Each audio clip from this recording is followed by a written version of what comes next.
Game changer Avinash hashtag trend कर रहा था ट्विटर पे, तो मेरी गलती तो कहीं हुई नहीं है। अगर आपके पास अभी अगर 20 मिलियन फॉलोअर्स हैं, आप बिग बॉस जैसे शो में आके अगर धरे के धरे पड़े रहें और कुछ ना करें और आप जीत जाएंगे, तो फिर तो गेम ही किस काम का। मैंने एल्विश से बात करी फ्रंट टू फेस बैठ के, मैन टू मैन, तब मुझे समझ में आया कि वो बहुत ही अलग इंसान है, बहुत ही समझदार इंसान है। मेरे और रुबीना के रिश्ते की बात करें तो अब जाके इसलिए उठ रहा है क्योंकि मैं बिग बॉस के घर से बाहर आया हूँ। रही बात ये लास्ट रिलेशनशिप की पलक की, और अभी घर से बाहर निकलने के बाद मुझे जो कुछ भी सुनना मिल रहा है, तो अब तो मुझे अच्छा लग रहा है कि मेरा उनके साथ ब्रेकअप हो गया। नहीं, अभी बहुत ज़्यादा मैच्योरिटी आ गई है, और वो वैसे भी ज़िंदगी के थप्पड़ जब पड़ना शुरू हो जाते हैं तो मैच्योरिटी खुद ब खुद इंसान में आ ही जाती है। नमस्कार, मैं हूं रेहान, आप देख रहे हैं लहरें।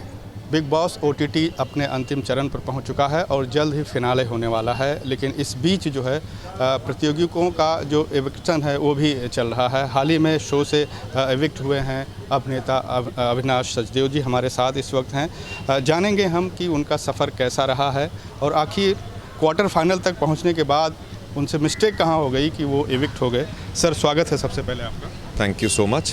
सर, आपका सफ़र बहुत अच्छा रहा है, लेकिन क्वार्टर फाइनल तक पहुंचने के बाद आप अचानक एविक्ट हो गए, कहाँ मिस्टेक हुई? सर, बात अगर मेरे शो में मेरी पर्सनालिटी की करें तो लास्ट कम से कम 4 हफ्ते में ये शो के अंदर भी मुझे महसूस हो रहा था, और बाहर निकलने के बाद तो मुझे सबूत मिले हैं कि मेरी गेम लोगों को बहुत अच्छी लग रही थी और मेरी पर्सनालिटी उभर के बाहर आ रही थी। Game changer Avinash hashtag trend कर रहा था ट्विटर पे, तो मेरी गलती तो कहीं हुई नहीं है। बट बात करें आप मेरे खुद के सोशल मीडिया पे एक्टिव रहने की, क्योंकि मेरे फॉलोअर्स कम हैं, तो हाँ, अगर ये बात सिर्फ फॉलोअर्स और वोटिंग की है तो मैं वहाँ पे वीक पड़ सकता हूँ, जिसकी वजह से मैं इफेक्ट हुआ।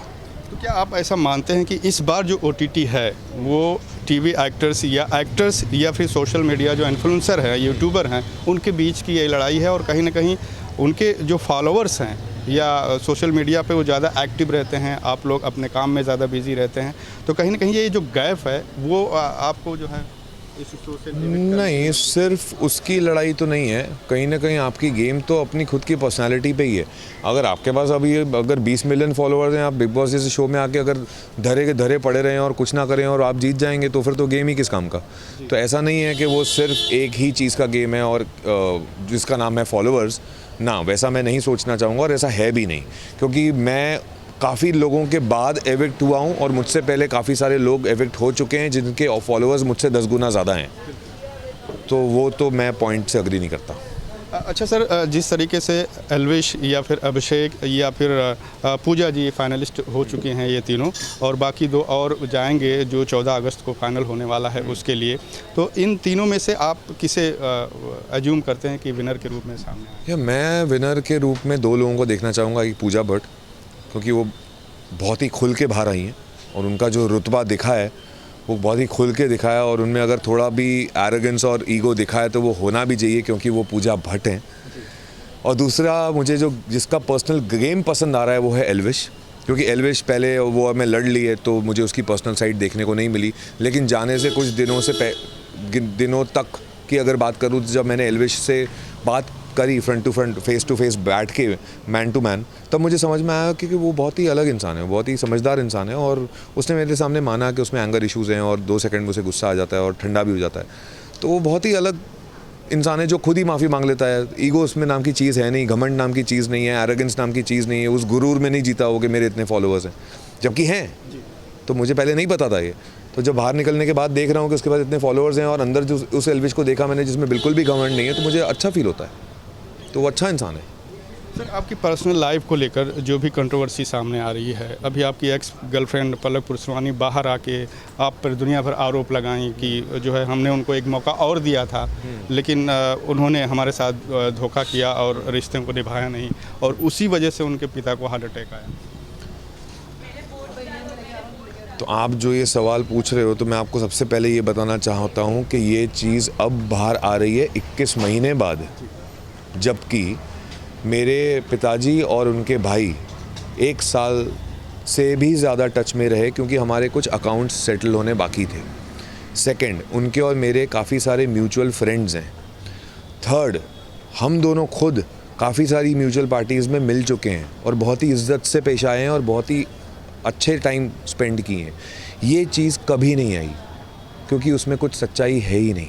मुझे पता है उनके पिताजी हॉस्पिटलाइज थे, नागपुर में, क्योंकि मैंने ही उनसे फ़ोन करके पूछा था कि पापा कैसे हैं।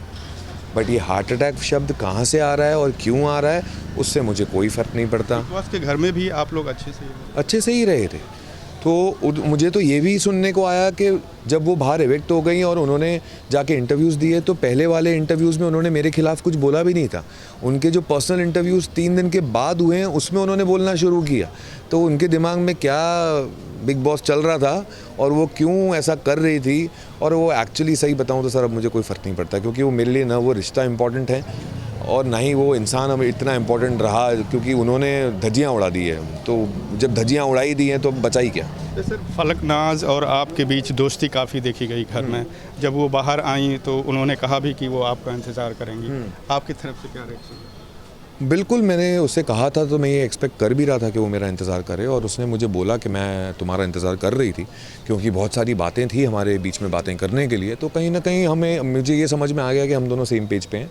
वो काफ़ी मैच्योर्ड और अंडरस्टैंडिंग वाली लड़की है, जबकि उसकी खुद की बहन को लेके सवाल उठे गए। एक रूमर ये भी आई कि आप शपथ के नाच के वही मैं एक साथ ही क्लियर कर देना चाहता हूँ। उससे पहले आप दूसरा सवाल पूछें, क्योंकि उनकी खुद की बहन को लेके ये सवाल जब उठाया गया, तब भी उन्होंने काफ़ी मैच्योर्डली हैंडल किया। उन्होंने मुझसे पूछा, मैंने उसका जवाब दिया, उन्होंने बोला ओके। उन्होंने मुझसे ये भी पूछा कि तुम्हारे और पलक का क्या हो रहा है, क्योंकि पलक का बाहर आके ये सब कहना है। तो मैंने उनको बोला कि ये मेरा सोचना है, उन्होंने बोला ओके। तो ये एक मैच्योर्ड इंसान ही हैंडल कर सकता है ऐसी सिचुएशन को अपने तरीके से। ये किसी नॉर्मल इंसान की वो काबिलियत ही नहीं होगी कि ऐसी सिचुएशन को इतनी मैच्योरिटी और अंडरस्टैंडिंग से हैंडल कर पाना। तो हम दोनों सेम पेज पे हैं। हम दोनों अब तो हम निजी ज़िंदगी में आ चुके हैं। हमारी ज़िंदगी तो स्लो होती है ना, बिग बॉस के घर में तो बहुत फास्ट दौड़ रही होती है। तो अच्छी बात है स्लो दौड़ रही है, क्योंकि हम चाहते भी हैं स्लो दौड़े। उनकी प्रायोरिटी उनका करियर है, मेरी प्रायोरिटी अभी फ़िलहाल मेरा करियर है। तो जो होगा रब रखा। तो सर अगर आपके रिश्तों की बात करें, पर्सनल रिश्तों की बात करें, पहला रिश्ता आपका जो है आपकी छोटी बहू की को-एक्टर रुबीना जी के साथ जुड़ा, और उसके बाद आपकी शादी भी हुई और शादी भी टूट गई, और फिर पलक पुरसवानी जी आई, उनसे भी ब्रेकअप हुआ। तो कहीं ना कहीं ये रिश्तों की जो तालमेल है, इसमें कहीं से कोई मिस्टेक हो रही है कि ये रिलेशन कंटिन्यू नहीं हो पा रहा है, या कम मैच्योर लग रही समझ, या नहीं, अभी बहुत ज़्यादा मैच्योरिटी आ गई है। और वो वैसे भी ज़िंदगी के थप्पड़ जब पड़ना शुरू हो जाते हैं तो मैच्योरिटी खुद ब खुद इंसान में आ ही जाती है।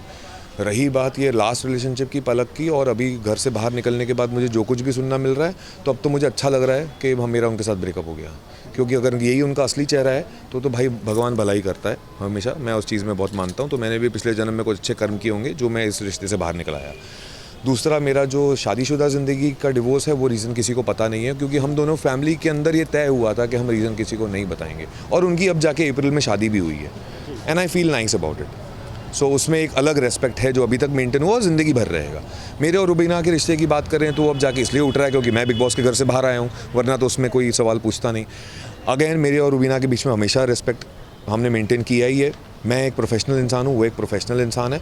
वो मुझे एक प्रोफेशनल फ्रंट पे प्रोफेशनली रिस्पेक्ट करती है, मैं उन्हें करता हूँ। That's it. अच्छा सर, एक आखिरी सवाल आपसे कि अब बिग बॉस OTT का सफ़र आपका ख़त्म हो चुका है, अब क्या कुछ प्रोजेक्ट हैं, आप इन फ्यूचर आप अपने आप को कैसे देखते? मुझे ऑलरेडी कॉल्स आना शुरू हो गए हैं, लेकिन फ़िलहाल फाइनल अपना जो फिनाले जो आ रहा है वो करने के बाद मैं उस पर सोचना चाहूँगा, क्योंकि एक्चुअली सोचने का टाइम मिला ही नहीं है, क्योंकि अभी रिहर्सल्स शुरू हो जाएंगे एंड स्टफ़। तो उसके बाद मैं जो भी डिसीजन लूँगा और मैं उससे खुश ही रहूँगा, तो कहीं ना कहीं तो मैं बहुत जल्दी दिखने वाला हूँ। ओके सर, बहुत बहुत शुक्रिया सर लहरें से बातचीत करने के लिए। कैमरामैन खालिद के साथ रेहान हुसैन, मुंबई, लहरें।